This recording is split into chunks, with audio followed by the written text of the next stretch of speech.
Here, let's just have a look at all the components of the coffee machine.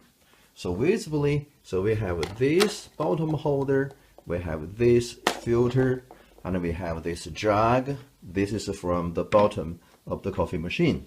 So we have switch panel, and we have a switch, and we have this lid, and here we can put this in like that, and then we can put this filter in, and we can get the water and put the water in there, and put this empty down there, and close and switch on. Then we can make coffee.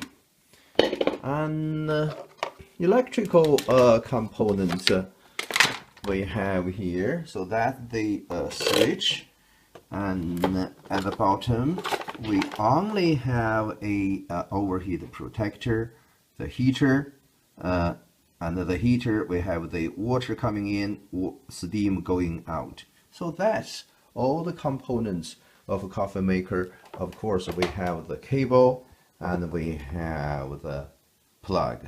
So that's how a coffee maker works, and all the components of the coffee maker.